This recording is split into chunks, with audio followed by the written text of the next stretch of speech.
Cali es una ciudad pujante, llena de vida, talento y cultura, pero como muchas otras ciudades de América Latina, también enfrenta profundas problemáticas sociales. Una de las más persistentes y complejas es la desigualdad, que no solo se manifiesta en lo económico, sino también en lo territorial, lo social, lo cultural, entre muchos otros. La desigualdad está tan presente en nuestras vidas que a veces ni siquiera necesitamos buscarla. Aparece en las noticias, en las redes sociales, en las novelas, en las series y en el cine. Y es que los productos culturales que consumimos no solo entretienen, también reflejan quiénes somos como sociedad. Por eso, en este video vamos a hablar de Cali y de su desigualdad, pero lo haremos desde otro ángulo, leyendo la ciudad como si fuera cine. Usaremos escenas, referencias y personajes para entender cómo se ve, cómo se vive y cómo se siente la desigualdad en nuestra ciudad. A Cali la podemos dividir en dos zonas claves, la más privilegiada y la menos privilegiada. Por supuesto, dentro de cada zona habrá cierta variabilidad, pero permitámonos esta simplificación de la realidad por fines didácticos. La zona privilegiada estaría compuesta por el sur, norte y parte del oeste. La zona menos privilegiada por las laderas y el oriente de Cali. Ahora, ¿cómo sabemos esto? Una forma de saberlo es analizando la estructura urbana de la ciudad. En este mapa analizamos la variable de integración espacial, que es una aproximación de cómo se mueven las personas por la ciudad. Entre más rojo significa que las calles se usan más y que son más accesibles. Entre más azul, que menos. De tal forma, podemos ver que los niveles más altos están en parte del sur, norte y especialmente en el centro. Por estas áreas se moviliza la ciudad. En cambio, vemos que ciertas áreas de las laderas y el oriente tienen un tinte más cercano al azul. Esto representa la desconexión del territorio con el centro convulso, donde se concentran las actividades económicas. Otra forma de analizar cuál es la zona privilegiada versus la otra es el análisis de las comunidades que viven en cada una. Por ejemplo, este mapa de la población cisben es una aproximación a las personas que viven en una situación de pobreza o están cerca de ella. De tal forma, vemos que la mayor concentración está hacia el oriente y las periferias de la ciudad. También podemos analizar el acceso al transporte público. En este mapa vemos la disposición de las estaciones del MIO. Vemos como en el corredor sur-norte existe una amplia disposición de estaciones bien conectadas entre sí, mientras que al movernos hacia el oriente vemos como esta disposición empieza a variar, incluso a desaparecer. Este tema es bastante complejo, pues una gran cantidad de personas se movilizan todos los días del oriente de la ciudad hacia el corredor sur-norte para estudiar o trabajar. Y ante esta insuficiencia del transporte público, se ven obligados a encontrar otras soluciones, como tomar transporte pirata, Didi Moto o aplicaciones de carros, lo cual puede salir más caro que el pasaje del MIO. En este sentido, los expertos del transporte argumentan que el MIO no estuvo bien planeado. Lo bueno es que a medida que ha pasado el tiempo, se han ido construyendo más estaciones y proporcionando más rutas. No obstante, la insuficiencia persiste. Es así como con el análisis de estas tres variables podemos establecer lo siguiente. Cali es una ciudad segregada y por ende hay una gran desconexión entre las poblaciones que viven en ella. Esto me recuerda a la ciudad de Ba Sing Se, de Aang, la leyenda de Avatar. Ba Sing Se es la gran capital de Reino Tierra.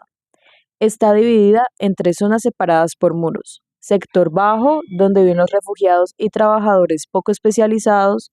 El medio, donde vive la clase media con acceso a la universidad. Y el sector alto, donde vive la élite política y militar. Ba Sing Se es una ciudad segregada, separada por muros que actúan como barreras físicas y simbólicas entre clases sociales. Esta disposición impide la libre circulación de personas entre sectores, especialmente desde los sectores bajos hacia los más altos. Aunque en Cali no existen muros físicos que nos separen, factores como la insuficiencia del transporte, la falta de oportunidades y la discriminación impide la libre movilidad de los habitantes dentro de la ciudad. especialmente para aquellos con menor acceso a recursos.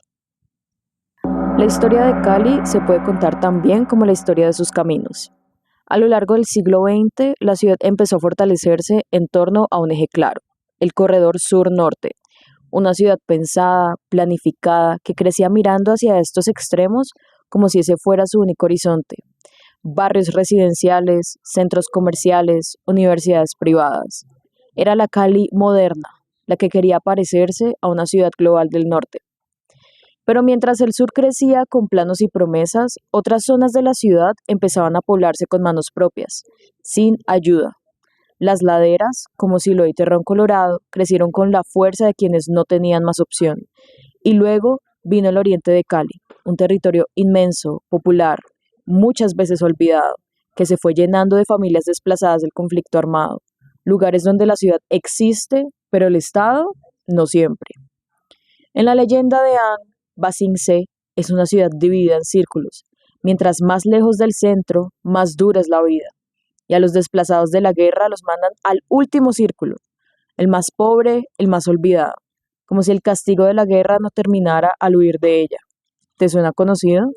En Colombia, quienes huían del conflicto armado no eran llevados a un refugio especial, eran empujados a los márgenes, a los cerros, a los barrios sin agua, sin seguridad, sin títulos de propiedad.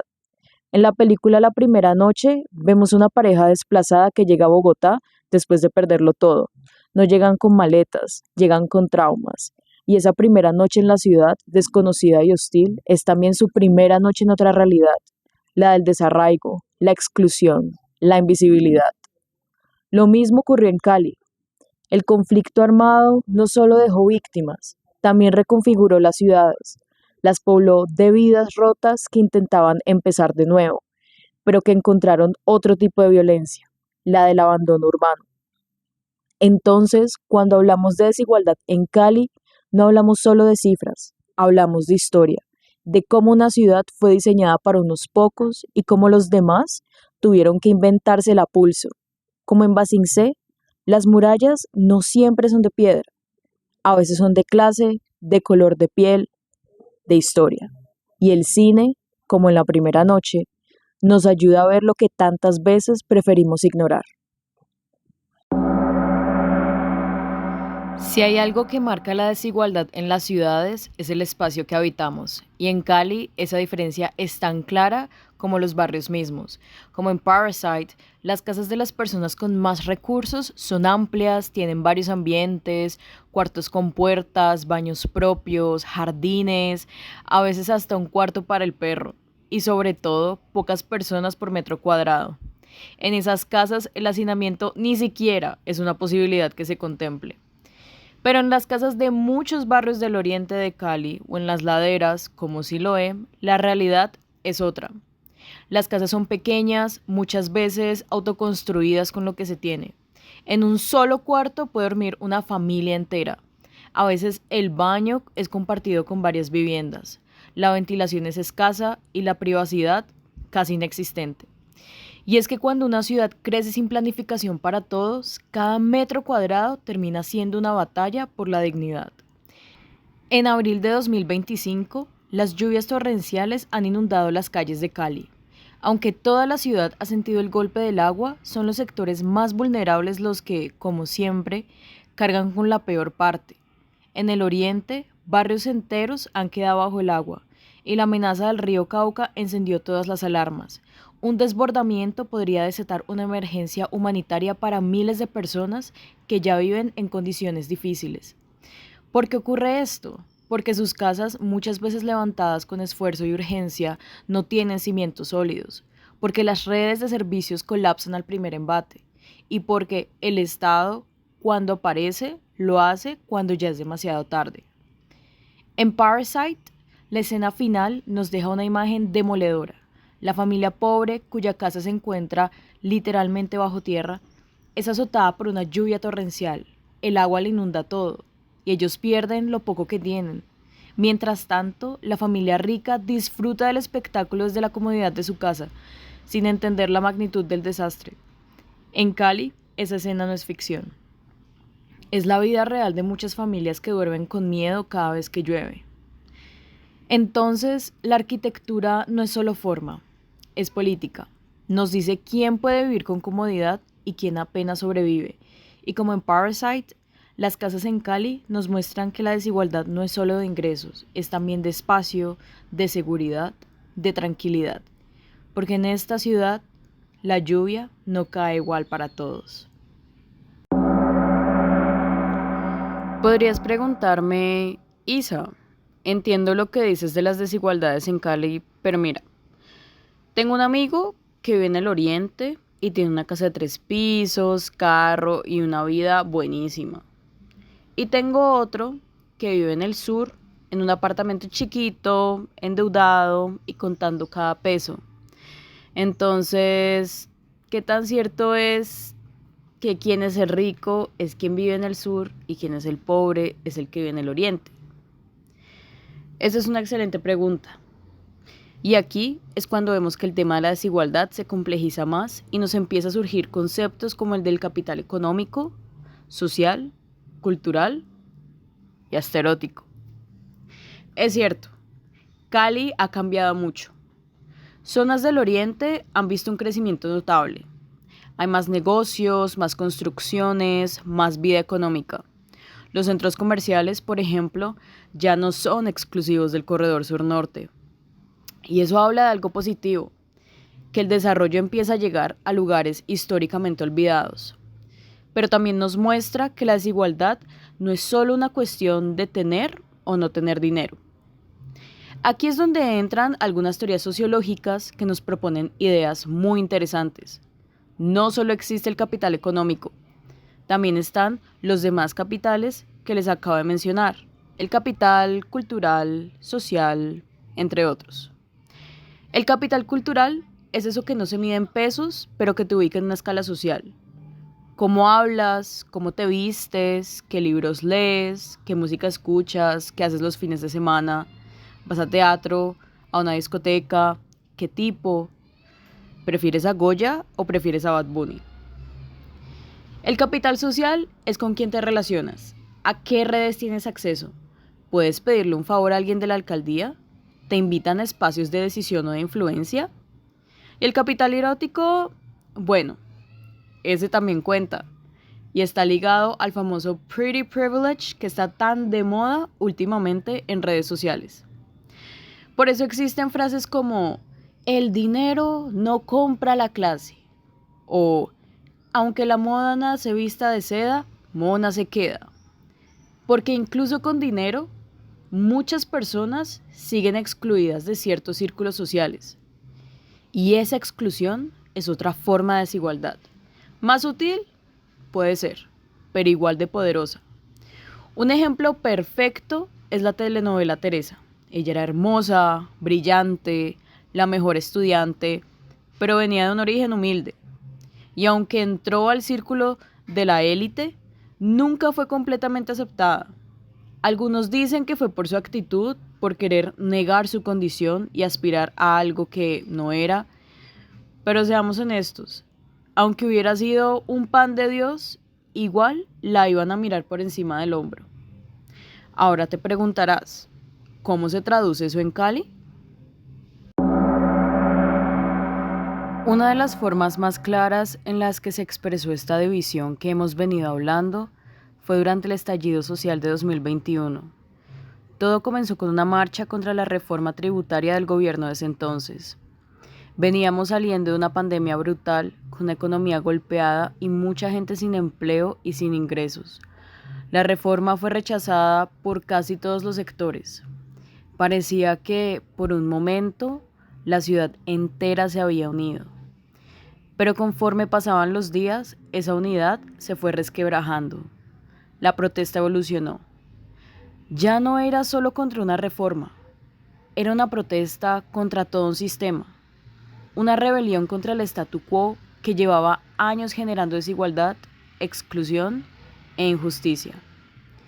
Y ahí vimos algo muy claro. Mientras las voces que resistían venían de las laderas, como Siloé, Terrón Colorado y del Oriente, del otro lado estaban las voces de los dueños de empresas, los profesionales especializados y los sectores con capital económico de las zonas sur, norte y oeste. Fue como si la ciudad se dividiera en dos visiones del mundo, una que pedía un cambio estructural y reconocimiento, y otra que pedía orden y que las cosas volvieran a su curso, a su normalidad. Se convirtió en una lucha entre quienes históricamente han tenido el poder y el dinero y quienes históricamente no lo han tenido. Y aquí también entran personas que, a pesar de tener una buena posición económica actual, se identificaban más con esa otra parte que nunca ha gozado del privilegio, porque saben que su historia, su barrio, su origen, no encajan del todo en los círculos del poder. Esto nos recuerda a los Juegos del Hambre.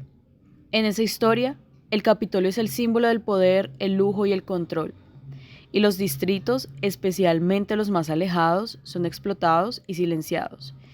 Pero llega un punto en el que ya no se puede más. La periferia se levanta y aunque al inicio parecen fragmentados, sin fuerza, sin recursos, terminan desafiando al sistema. El estallido social nos dejó muchas heridas, pero también muchas verdades a la vista. Nos mostró que las desigualdades no solo están en los datos, sino en las calles, en las relaciones, en el miedo y en la rabia. Y que como en el cine, a veces la ciudad se convierte en un escenario donde se representa un drama profundo, real y urgente. El drama de la exclusión, del privilegio y de la resistencia. Cali no es solo una ciudad, es una historia viva. Una historia que se ha construido en sus calles, en sus casas, en sus barrios y en las personas que los habitan. Y como toda historia, también tiene protagonistas, conflictos, paisajes, escenarios y muchas veces injusticias. Y además, desigualdad. Cuando comparamos su estructura con Basingse, entendemos cómo la ciudad se diseñó para separar los que están adentro, los que están arriba y los que se quedan afuera. Obviamente no fue algo generado como un plan malévolo para lograr una segregación, pero fue algo que se fue dando en la práctica y que se quedó, y que ahora nos genera divisiones a todos. Cuando miramos la arquitectura de la ciudad desde los ojos de Parasite, vemos cómo la desigualdad no es solo de ingresos, sino de espacio, de resguardo y de tranquilidad. Vemos quién tiene margen de acción y quién vive con la amenaza constante de la lluvia, del desbordamiento, de lo que se viene sin aviso. Cuando recordamos Teresa, entendemos que no basta con tener dinero o éxito. Si hay un sistema que te recuerda constantemente de dónde vienes y te hace sentir que nunca será suficiente. Y cuando revivimos el estallido social de 2021, sentimos lo que muchas películas no se atreven a decir tan de frente.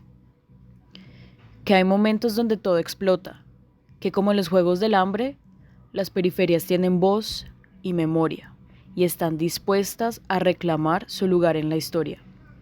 Por eso el cine importa, porque nos ayuda a ver con otros ojos, porque nos da lenguaje para hablar de lo que duele y no siempre sabemos nombrar, porque nos conecta emocionalmente con otras realidades y nos hace preguntarnos cosas que las estadísticas no alcanzan a notar. Analizar Cali desde el cine es una forma de hacer visible lo invisible, es una forma de decir, esto no es solo una ciudad, es una película que no ha terminado y depende de nosotros decidir cómo sigue esta historia.